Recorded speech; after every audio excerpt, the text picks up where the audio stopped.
What's up, guys? Christian Van Buren here. I am the co-founder of Ripple Effect Fatherhood. We have another outstanding interview for you guys this week. It's going to be Pastor Ken Gordon out of Charlotte, North Carolina. He is a best-selling and award-winning author. I think he's written 4 books. We'll have the name of the books in the description and the comments and wherever we post it. But man, this was a great conversation. The topic today, we're really focusing on divorce, right? And fatherhood from a perspective of, somebody who went through a divorce himself and how it impacted his children and what he learned from it. So if you or anybody that you know is dealing with this, has dealt with this, whatever the case may be, just share this content because it's a very powerful interview. And I think you can learn a lot. And any father that's going through this can learn a lot about how to still approach fatherhood in a healthy way, even if you're going through something like divorce. Okay. So Pastor Ken Gordon, thank you so much for taking the time to be on our channel and blessing us with your knowledge and experience. Those of you guys who are watching, the link to his website and his books and everything about him that we have will be posted in the description, in the comments below. You guys enjoy. And as always, thank you for being here.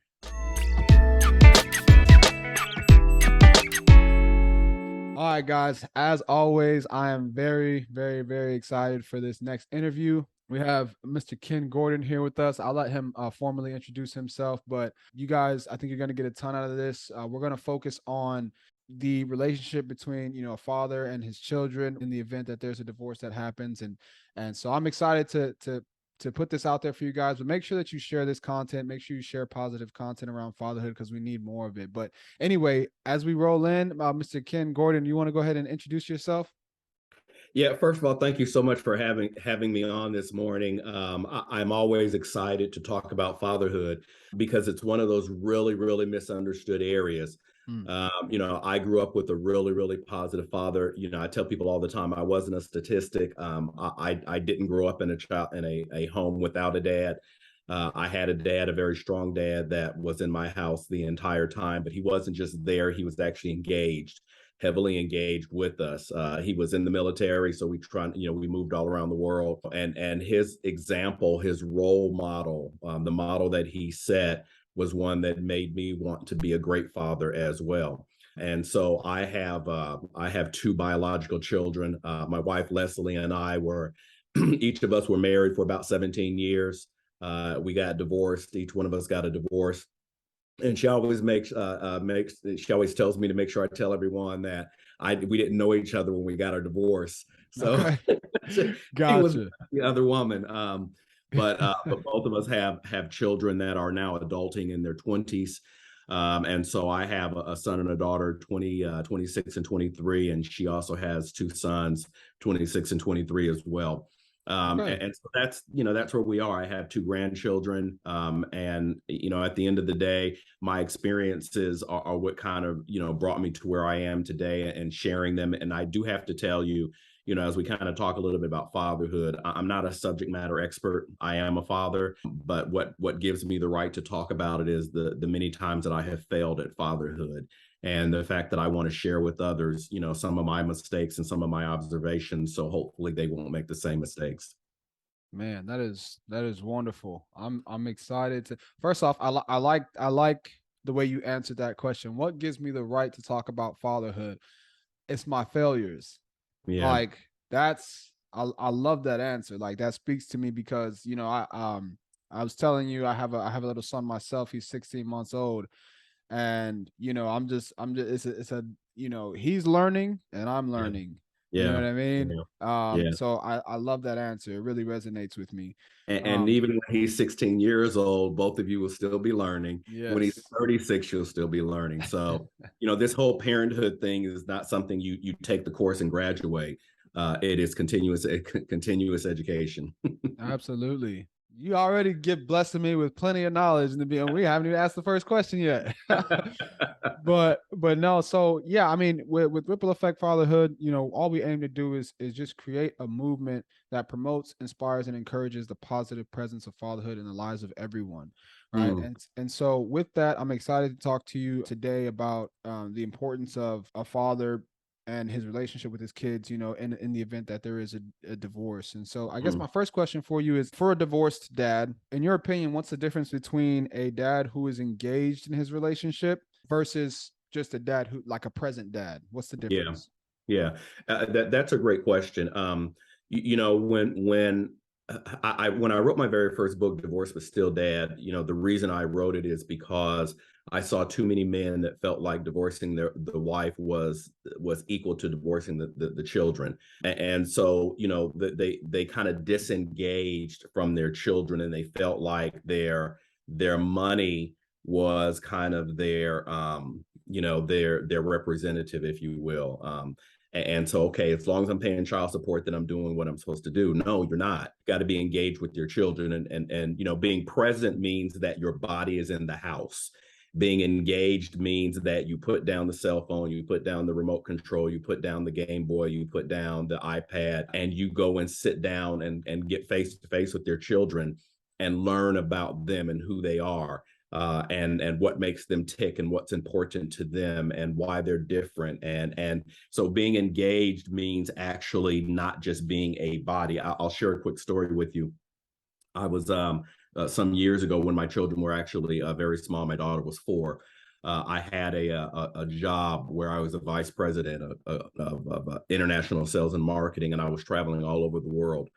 And I remember one time I was in Malaysia, and I was like, "Oh, this is going to be really cool. I'm going to send my son a picture of me in Malaysia, and he's going to think it's real cool, and he can show everyone in his class." Mm-hmm. I did that, and everything, and a few weeks later, I had to go to Japan. Flew to Japan, stayed there for 10 days, flew back home. Got back home, was there for one day, and they said, "Oh my God, our biggest customer is, we have an issue." I hopped on the plane the next morning. I flew down to Florida. On the way back from Florida, I stopped through Atlanta, and a very good friend of mine that I had known for years, I called her up and said, "Hey, I'm in town. Let's go to dinner." And so we went to dinner that night, and we're sitting at dinner, and she says to me, she goes, "Wow." She said, "You have an amazing life. You're flying all over the world. You're being picked up in limos. You're staying in penthouse suites." She says, "But what effect is it having on your children?" She said, "Basically, you are an absentee father." And I was so angry with her. And the reason I shared that I'd known her a long time is because I'd known her so long, she had the right to say that to me, and she Mm. felt comfortable saying it to me.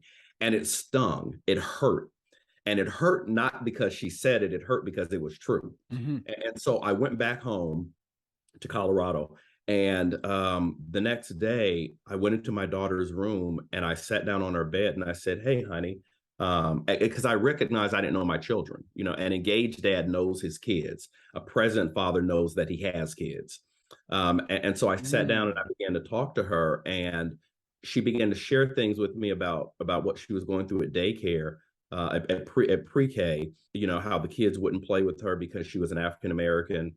How she played with the teachers and not with the kids, and just a number of different things that she shared. And I was just hurt so bad by that. And I said, "Wow, I'm a present dad." Frankly, I was an absentee dad. I was sending my money, but that the old song by Bobby Womack, "Your mind is here with me, but your body's on the other side of town." Mm-hmm. And that's kind of where I was with that. And so that really made me kind of sit up and go, I don't want to be an absentee dad. I don't want to be a present dad. I want to be engaged. And so what I did at that point was I actually quit my job. I relocated back to New Jersey, and I took a job stocking shelves in Bed Bath and Beyond. Because by doing that, I was there with my children every day and every night. I was at my son's football practices, at my daughter's cheerleading events, etc. So the difference between being an engaged dad and a present dad is the depth at which you get to know your children.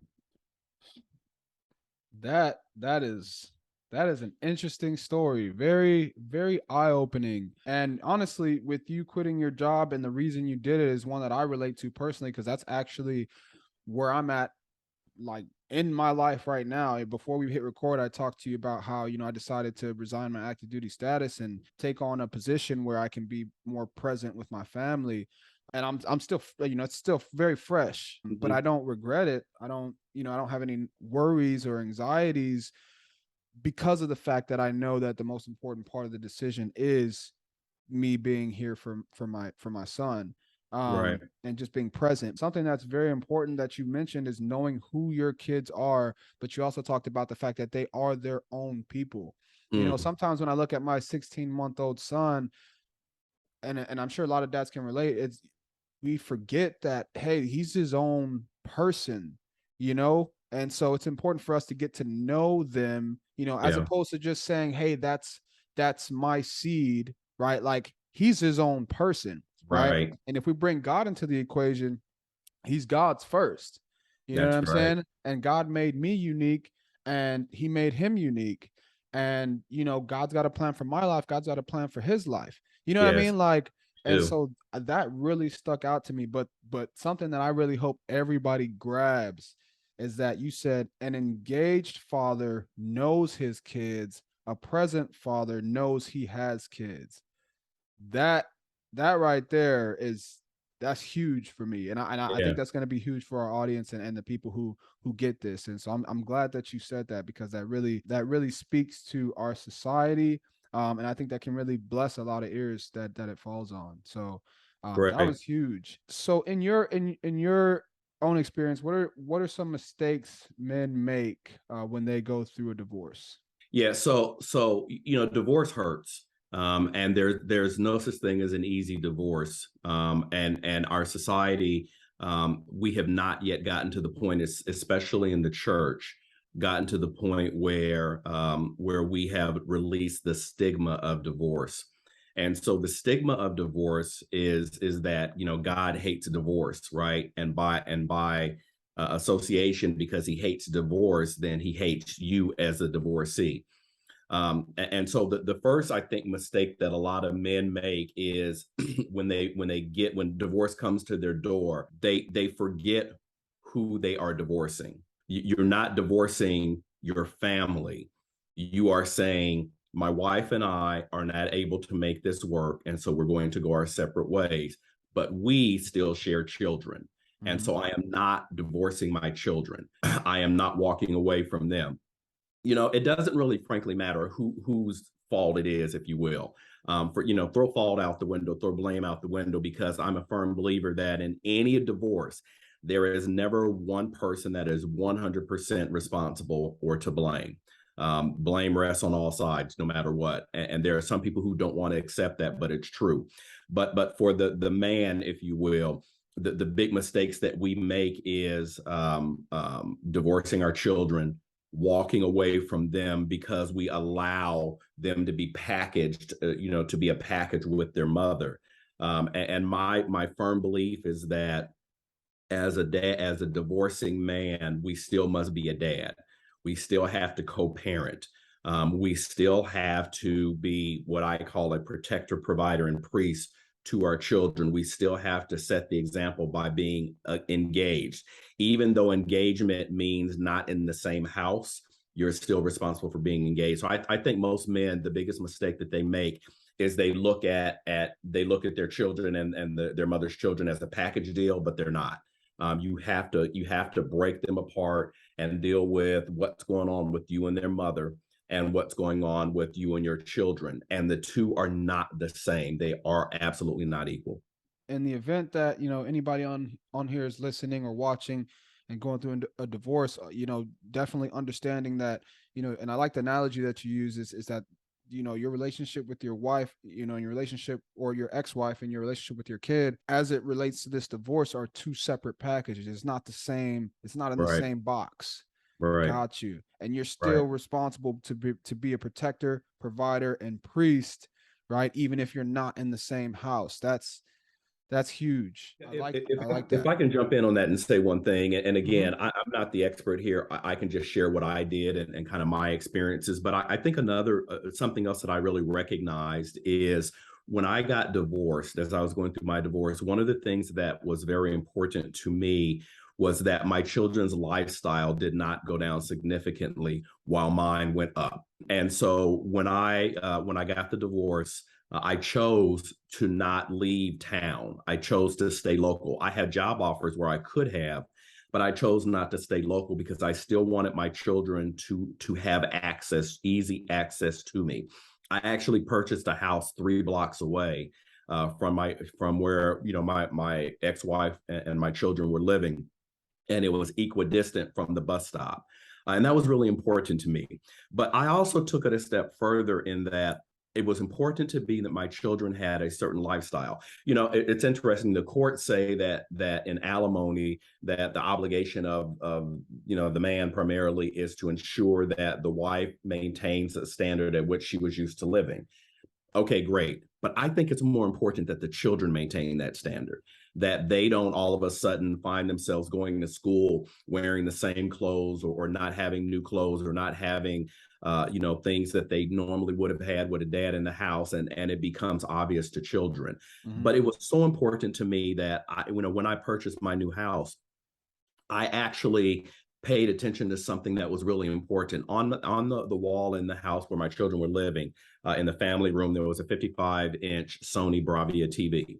When I purchased my house, in my family room, I put a 50-inch TV, that was the Insignia brand from Best Buy, the low end brand, because I didn't want my children to walk into my house and look at my house and go, "Wow, Dad is doing better without us than Mm. he was with us." And so I think one of the mistakes that men make is they forget the association that comes from where the children are with you and where they are without you. And you can't send the message to them that, hey, my life is better without you. Okay, and I'm not exaggerating here, but like I don't know how good the camera is, but I got goosebumps from that.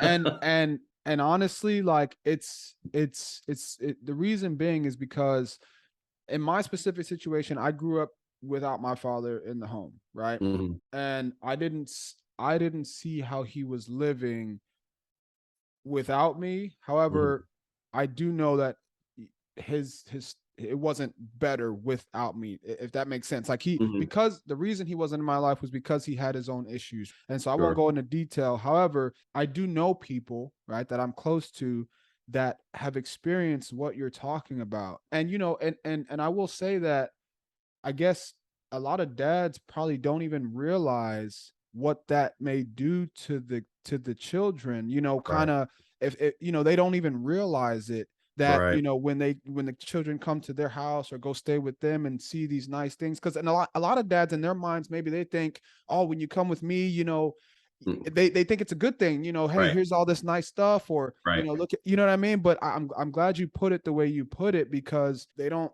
think about what it does to the children, because they have to go back to That's their, right. where they actually live. Man, thank you for saying that. I think that's going to bless a lot of people, and hopefully inform a lot of dads on that side of things. Here's a question for you. What advice can you give to a dad out there who is trying his best to be an engaged dad for his kids, right? But may be facing difficulty with the children's mother? Yeah, so that's such a common issue that is out there. When I wrote my book, Divorce But Still Dad, let me take a step back for a moment. Mhm. When I wrote the book, one of the things that I did was I asked my 12-year-old daughter to write a chapter in the book addressing fathers so that we understand how children were feeling when divorce comes to their door. And my daughter did that. And when I read it brought me to tears because it was just so transparent, and there were just so many things that I just didn't recognize and realize. And so that was really interesting to me. And kind of within all of that, my daughter really talked about the tug of war that goes on between the father and the mother when it comes to the children. And imagine for a moment, one parent is holding one arm and the other parent's holding the other arm, and they're tugging. And there's nothing in the world that is comfortable about that for children. It hurts. And so what you have is you have a lot of dads out there who do not want to get engaged in that tug of war. Mhm. Now, some of them because they don't want to hurt the children, some of them because they're just frustrated and they just don't want to deal with that at the end of the day. But there are a lot of men who are facing a situation where, they want to be an engaged dad, but they're not allowed to. As I was finishing up writing my book, a very good friend of mine who lives in Oakland was going through he had gone through a divorce, and he had not seen his children in years because the mother would not allow him to see it. And her thing to him was, well, when you pay me what you owe me, when you give me the right child support, et cetera, then you can see your children. And so she was holding the children as, excuse me, as pawns in the overall game. And so I added a chapter at the end that spoke to women about not using your children as weapons in the divorce battle, if you will. And so the one thing I would say to the men out there is simply this. And this is going to be hard for a lot of men to hear, but I'm going to say it anyway. I truly believe that the majority of the women out there, their response and their action that comes from holding the children in the way that they do is actually a reaction to their fear that the man is not going to treat them right, that the man is not going to do right by them, that the man is not going to be honorable and not going to honor who they are and this amazing gift that this woman gave them. We may be at a time where we no longer feel like we want to make it work, but that doesn't take away from the fact that I've given you the greatest gift any man can have, and that is a legacy. And so I believe that when I started off in my divorce, my ex-wife told several of her friends that when she was done with me, I was going to be penniless and living in my mother's garage. And it was completely her intention to make sure that that became a reality. But I had an epiphany, and my epiphany was, don't look at the symptom, look at the root cause. Look at what's causing them to behave that way. I believe that women, just like men, are responsible. I think that they're reasonable. And I think if you sit down and have a conversation with them, whether you do it yourself or you have to do it through your attorney, whatever, and they understand that you're going to do right by them. They understand that you are not going to abandon them. They understand that you're not going to ridicule them. They understand that you're not going to tear them down. They understand that you are going to do everything in your power to give them what the law says, and frankly, what the two of you think they should have. I believe that will change a lot of women's reactions. So I believe that a lot of that is up to the man himself. If you do what I did in the beginning of my divorce and you hunker down and go get an attorney and start hiding your money and start talking about what she's not going to get, and I'm not giving her this and she's not going to have that.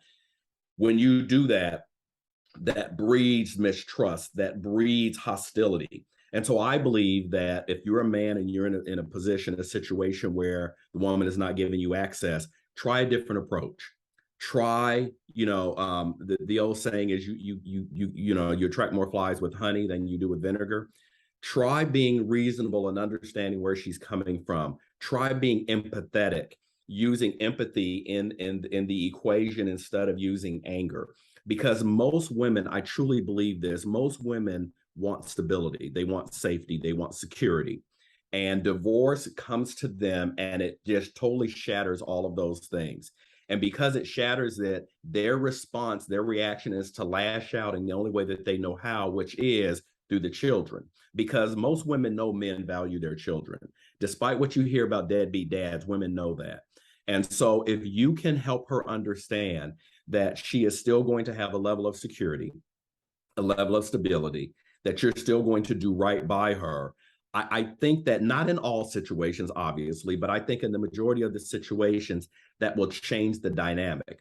I went to my ex-wife and I said to her, I said, look, I just let go of my lawyer. I'm not going to have a lawyer. You can keep yours, but I'm going to do right by you. I want out of the marriage because it's not working, but I don't want out of my children's lives. And I also understand that when I took the vow and I said I do, that means I still have a responsibility to you even when we're not married. I still have a responsibility to treat you right. I still have a responsibility to ensure that I treat you like a queen to my children. I'm no longer responsible for you. I'm no longer, you're no longer, I don't have to pay your rent and everything else, but I do have a responsibility to you.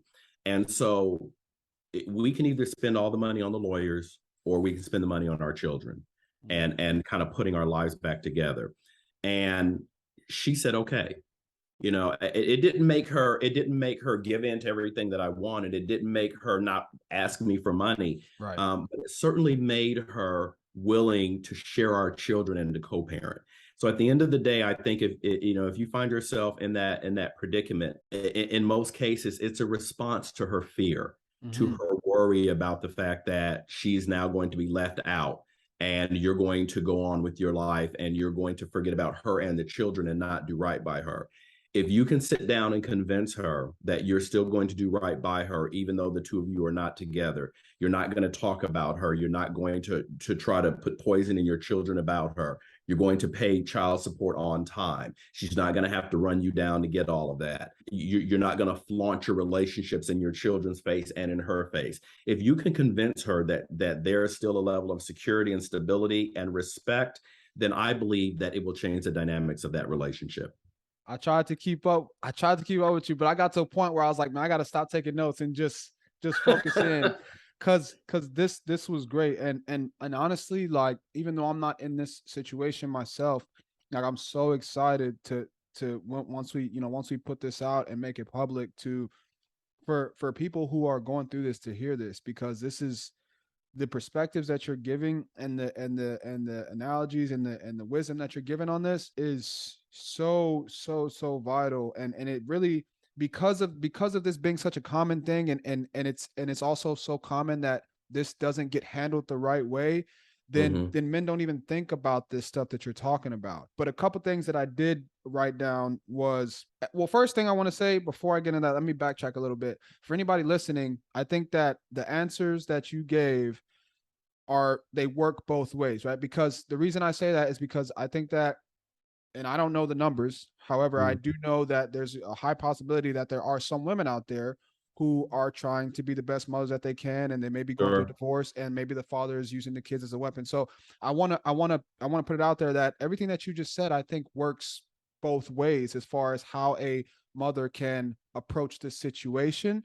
Maybe there's a little bit of differences, but I think that the mindset that you've given to us can work both ways. So I just want to put that Sure. out there. It's not just men who find themselves in this position. It goes both ways. However, for the fathers out there, security and stability, right? The mothers want to know that even though y'all's marriage didn't work out, that they will still get some of that from you, and that helps in developing that trust, right? Because now that y'all are getting divorced, that your trust is, the level of trust that was there is now at stake in their mind. And then another thing you said was, the symptoms versus the root cause, focusing on, not focusing on the symptoms, but what is the root cause of why he or she, mom or dad, may be behaving that way with the kids, right? So Right. that's huge. And I mean, I think that, I don't even want to I just want to, I hope it soaks in. I just want to kind of leave it there for everybody listening, because I mean, everything that you said was just so vital for dads to understand. I mean, I love the analogy of, you can attract more flies with honey than you can with vinegar. Is that what you said? Right. Yes. I mean, my gosh, if we approached so many things in our life that way, I mean, it would keep down so much, so many issues and so much drama. You know what Sure. I mean? But in this case, I think that that's great. I think that, in this case, hey, fathers, try and look at how you can make that mom or that mother feel more secure, even though y'all are divorcing, is the Absolutely. central idea. And then just a couple more for you, right? How does God fit into a co-parenting relationship, and how did your spiritual relationship help you as a father when you were going through your divorce? Yeah, and I think this is what really informed everything, is because when divorce came to my door, here I am. I'm a pastor. I'm a preacher. It's not supposed to happen to me, and so I'm looking around and I'm like, okay, this is not supposed to happen to me. But here's the painful reality. The Bible says that what God has joined, let no man tear asunder.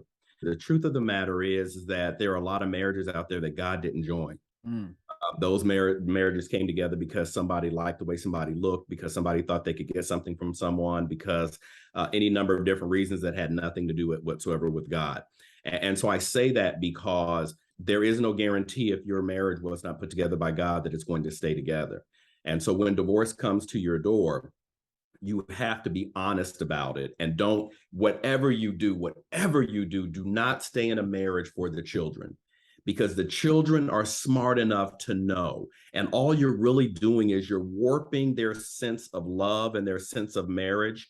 And when they get older, they will go towards a marriage like that, that is dysfunctional, because that's what you're showing them. And so I began to seek God and say, okay, God, what do I do? I'm a man who is a preacher, a pastor, and divorce is not supposed to come to my door, but it has. I know that it is where I have to go and what I have to do. So what now? And so I began to look for books that I could read to help me figure that out as a man of God, to help me figure out, how do I approach this? What do I do with it? Couldn't find any. I could find books that were written by psychologists that were not Christians, were not followers of Christ.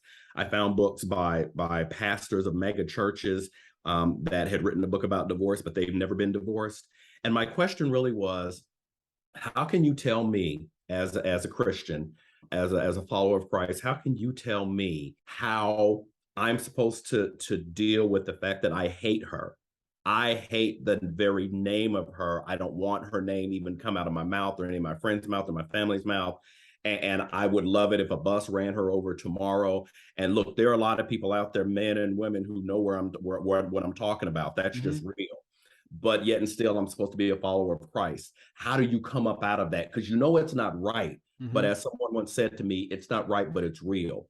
And you can't tell me that if you've never been there, if you've never been in those depths, if you've never felt thrown away, if you've never felt like someone made a promise to you about being with you forever and then they changed completely. That's not what the Bible tells me it's supposed to be. So what do I do with that? And so God spoke to me one day and he said, if you can't find it, then you write it. And so when I wrote Divorce But Still Dad, I say in the very beginning of the book, this book is based on faith principles. It is based on the word of God. I use scriptures in there. I refer back to scriptures. But maybe you're not a Christian. Maybe you're of a different faith. Maybe you're not a believer at all. And that's fine. But I'm using the Bible just like some people would use Time Magazine or USA Today. I'm using it as a reference. But God informed my journey by helping me to process the Word of God to integrate the Word of God into my relationships and see where He was in that. And so what I did was I said, okay, let's take a step back from where we are in divorce and let's talk about how we even got here. Let's talk about how you even choose. And so one of the chapters is about how do you even choose the right person. And I talk about a concept that I call eyesight, which is how most people choose their mate. And it's not EYE sight, it's I-sight. And so read that chapter, and I really talk about the mistakes that we make in choosing people. And then I talk about, if you're going to talk about choosing the right person and being equally yoked, and equally yoked simply means, are both of you going the same place? Do you want the same things? At the end of the day, my ex-wife and I are no longer married, not because she's a terrible person. She's actually a really cool person, and a person that I actually really like. But we're just going completely different directions and completely different places. And so I talk about that. And then really importantly, I talk about what is a man, because we want to talk about men and what a man should do and what a man does, but let's define what a man really is. And that, in the book, I talk about being a protector, a provider, and a priest, and that's what it is. And then in the book, I talk about the relationship with your children. I talk about playing hide and seek, which for me is simply a way of saying, don't flaunt all your girlfriends, don't flaunt all your boyfriends around your children. Protect their eyes, protect what they see. But I'll share this with you. In the midst of all of that going on, I began writing a chapter about my relationship with my children and what that looked like. And I talked about how, I'm a former Marine, and having been in the Marine Corps, There was ways that I believe that you deal with people, and that was do what I say now. Yeah. And that was kind of the way that I was dealing with my children. And you said something in the beginning that was so rich that I absolutely loved. I needed to understand that God made my children in his image, not mine. Mm. I needed to understand that the plan that was for my children's lives, according to Jeremiah 29:11, was not Ken Gordon's plans, it was God's plans. And those plans were the most important ones. When I started understanding that my children were not my mini me, and that they were not mine to control, to direct, to manipulate, when I began to really understand that, it opened up a whole new area for me. And so I found all of this because what I really wanted is I wanted my divorce journey to honor God. I wanted it to honor him in such a way that when I was done, I could stand in front of God one day and said, God, I tried to live and do the right things, even in that divorce, even through pain and hurt, even through my wife Leslie talks about how if you think about divorce and you think about it very graphically, divorce is really taking one person and literally ripping them in half.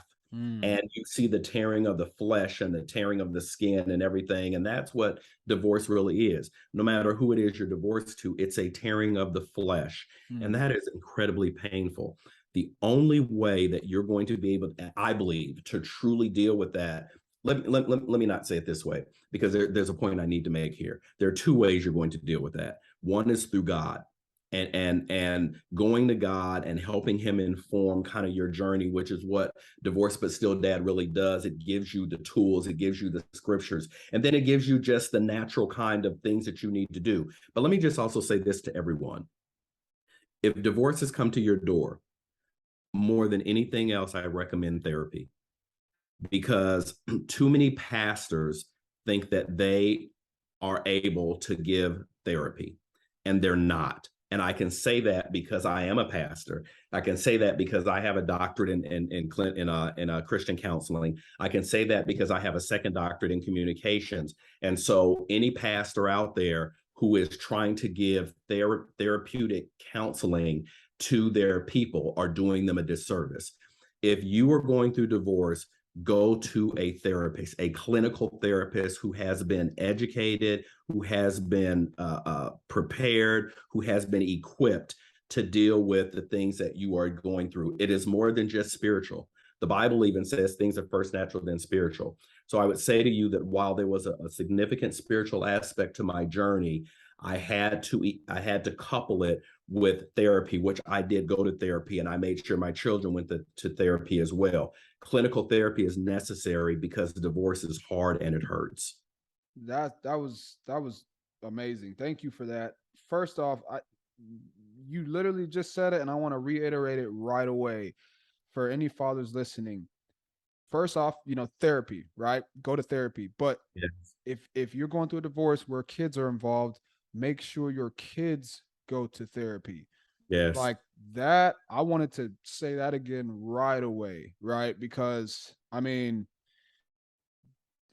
my parents, like I said, my dad wasn't in the house. My mom actually went through the divorce process years after, like, I don't know, I was probably 14 or something like that. And it was just, when they got the divorce, or when she went through the process and finalized it, he was still nowhere to be. I knew where he was, but he wasn't a part of that process. Sure. Right. Sure. But I still, when she told me it was finalized, I still felt something, which was weird to me, because I was like, why do I, you know what I mean? Like, why am I Yeah. feeling something? Because Yeah. it's not like he was here. So the divorce really shouldn't matter, because they were basically divorced anyway, in my mind. Yeah. Yeah. But that just goes to show that even in that situation, me as the child, I still felt something. Sure. And I don't know that I need to talk to somebody about it. And I didn't grow up in a household or a family dynamic where therapy is necessarily a go-to. You know Yep. what I mean? Yep. So my mom didn't know that, she needed to talk to somebody about it. I needed to talk to somebody about, you know what I mean? Right. So Right. like I said, I wanted to reiterate that, because I think that's very, very essential for any family going through this. And then one more thing I just wanted to I love that you said if I can't read it, if you can't find it, write it. Yes. Right. So for all you fathers out there who who take that and say, oh well, I'm not an author, you just get a journal, right? Yeah. You don't have to go Yeah. write a book, but it's important for you to, if you're somebody who is seeking answers, to whatever the case may be, right? Would you agree having a journal or something like that is important? Absolutely. There's something about journaling that is very therapeutic, and very cathartic, because you got to get it out. You Mm-hmm. have to get it out. Too many men, especially, not so much women, but men especially, too many men seek therapy at the gym or at a bar, Mm-hmm. or between the sheets. Mm-hmm. They seek shared therapy in all the wrong places. And therapy is really just about getting that poison that's inside of you out of you. And journaling can do that. Finding the right kind of clinical therapist can do that. But it's literally not about staying closed in. And certainly journaling is a great way. And I talk about it actually in my book as well, about writing things down. And a lot of men, we don't like to write. And I know I'm painting with a broad brush here, but if you're a man that loves to write, then kudos to you. Right. But too many of us, we have been sold this bill of goods in our society that men internalize everything and we just buck up. Mm-hmm. And that is killing us from the inside out. Got you. Thank you for that. Yeah. So I mean, I've gotten a lot from this, and I'm like I said, I'm excited to put this out for so many people to benefit from, because I know that there's a Yeah. lot of people going through this. I personally know people that are going through this, and I hope that they take this and they apply a lot of the principles that you shared with us today. Last thing for you, I know you're an author, and you've written multiple books, award-winning books. For any fathers out there that are interested in seeking out those answers, what are just a couple? I know you talked about Divorce but Still Dad. What are a couple other books that you would recommend to some fathers out there that you've written? Yeah. So, in the midst of writing Divorce But Still Dad, I found myself just really having an epiphany about how much fathers really love our children. And I said, you know what? We have got to lean into this narrative, this narrative, if you will, that we're deadbeat dads. We don't love our children. We're looking for ways to avoid responsibility. And that prompted me to write a book called The Love of a Father: Faith Principles of the Power of a Father's Love. I recommend that because I talk in there about what a father's love looks like. A father's love and a father's love and a mother's love are different. They look different. They manifest differently, but one is not better or stronger than the other. Some people believe a mother's love is stronger than a father's love. It is not. A father's love is not stronger than a mother's love. It is not. They are different. They're the same, that they're the different. And so I wrote this book about that, and I certainly encourage it. And a great part about the book is I divided it into thirds. The first part, I really defined what a father's love really is. The second part of the book, I use 5 biblical examples of fathers and just really kind of talked about fatherhood in that context. And then the third part was I got 25 fathers, different ages, different races, different, socioeconomic status. And I said, hey, would you take a survey about fatherhood? And of the 25, 22 of them returned the survey, which is a really high return rate. Mm-hmm. And so I published all of that. I just published it right into the book so people can see fatherhood in the words of other fathers. And so that is one that I strongly recommend. The first book, Divorce But Still Dad, is certainly, I think, a good book. And it talks not just to men, it talks to women too, because there are women going through divorce and they're dealing with some of these same things. But even aside from that, I had a lady who read the book and said to me, thank you for writing this, because I now understand his psyche. I now understand why he did what he did, or why my father in this particular case did what he did. My wife, Leslie, she wrote the foreword that spoke to women and said, hey, if you're dating a man who's divorced, here are the red flags and here are the things you need to look for. And then I wrote a chapter in the book and then where I literally said, hey, please hand this book to your children and let them read this chapter. And I spoke to the children about divorce. And so that's one, I certainly recommend that book. But one day I'm sitting at the table with Leslie and we're having breakfast. It's a Saturday and it's 10 o'clock in the morning. She turns to me and she says, "You need to write a book, a children's book about being an engaged dad." And I said to her, I can't write a children's book. I don't know how to talk to children. And she said, "No, you need to." She Yeah. said, "You have been an amazing engaged dad. You need to write the book." That was at 10 o'clock on a Saturday. By 6 o'clock, I had written a children's book about being an engaged dad. But also I said, I'm not going to stop there. I made it a 12-book series and I'm going to write 12 books about being an engaged dad. The very first book that I wrote is called Pancake Dad. Okay. And it is about a dad who every Saturday morning makes pancakes for his kids. And he uses that as an opportunity to bond with his kids, to get to know them, but also to let mom sleep in and they serve her in bed. And then the next book, which just came out 2 months ago, is called Ice Cream Dad, about a dad who on Saturday afternoons, after all the chores are done, gets his family together and they go and they enjoy ice cream together. In this series, this 12-book series, what I call the Engaged Dad children's series, there are 5 threads which are really important to me that you will find in all of the books. The first thread is the power of being an engaged dad, not a present dad, but an engaged dad. So that's the first thread. The second one in there is the power of a man modeling manhood to his sons. Mm. A man has a responsibility to raise boys into men. Mm-hmm. And so there is a power in there of showing them and modeling to them what that looks like. And a third thread in there is the power of a father empowering his daughter. Men have a responsibility to empower their daughters so that they know what they should accept and what they should not. Mm-hmm. I will not accept you talking to me any kind of way. My father didn't do it. He treated me like a princess, and you will too. The fourth thing is a man treating the mother of his children like a queen. It doesn't matter if you're married or not. That's irrelevant. She gave you the greatest gift you can ever have in that legacy. You must treat her well. Even if you don't want to be with her anymore, you still can treat her well and respect her. Mm. And then the fifth one is the power of a father introducing his family or taking his family to a relationship with the higher power. It doesn't matter what you call the power. If you want to call the power Buddha or Allah or whatever it is you want to call it, whether you are Muslim or whether you are, Catholic, whatever you are, a man has a responsibility to lead his family, not send them, lead them to a relationship with a higher power. A relationship with a higher power gives us hope. Mm-hmm. And it is every father's responsibility to give his family hope.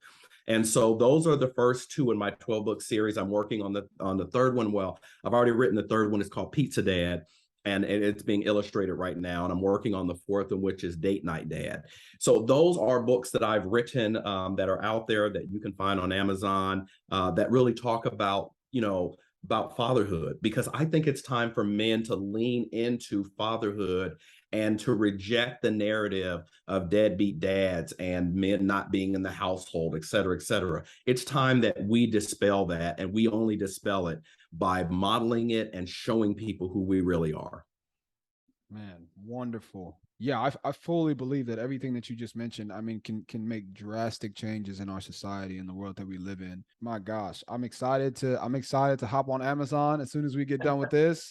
Right, give me some more reading material. I wanted to talk to you first I want to talk to you before I went and bought the books, but I'm excited to go get them because even like I said, even though I'm not going through a divorce, right, Mhm. I can still learn a lot from your book, and I don't plan to ever go through one. However, I have come across and I may come across people who are, right? Yes, And so that's something that we can also, people listening, you don't have to be going through this specific situation to gain something from right. these books and possibly bless somebody else in your lifetime. So, Exactly.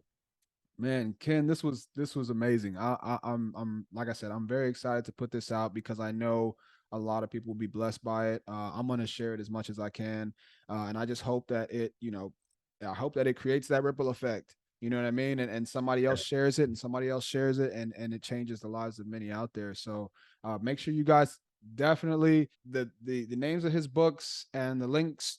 What's your website again? Dads of Faith, dadsoffaith.com. Yes, sir. All that'll be in the description below. It'll be in the comments when we post it on social media. So make sure you guys go follow. Definitely get those books on Amazon, and even if you're not getting it for yourself, get it for somebody who you know can benefit from the information inside of it. So before we log off, Ken, do you have any last words of encouragement for any fathers out there in this situation? Yeah, absolutely. The first thing is just want to encourage you, because we are responsible. We are our brother's keeper, and it doesn't have to have happened to us for us to empathize with it and to give resources. So I applaud you for this podcast and what you are doing. To help kind of move men further down the road, and for the men that are out there. Hey, look, whatever happened in the past is in the past. It's up to us to kind of stand back up and to define what manhood really looks like going forward for our children, for ourselves, for our world. And we can do that, and we can do it in such a way that our women, our children will gain tremendous respect and empowerment from the power that we show and that we demonstrate. Wherever you are and whatever's going on, it's not lost. I promise you that it's at the most just a change of the way you do things, and you'll see positive effects. And amen. Well, once again, www.dadsoffaith.com. I got that right? Got that right. Perfect. Man, I'm excited. I'm looking forward to it. Again, thank you for blessing our channel with your presence. This has really touched my heart, and I'm excited for what the Lord's going to use it for going forward. So again, Ken, thank you. And as always, for everybody listening and watching, thank you for being here.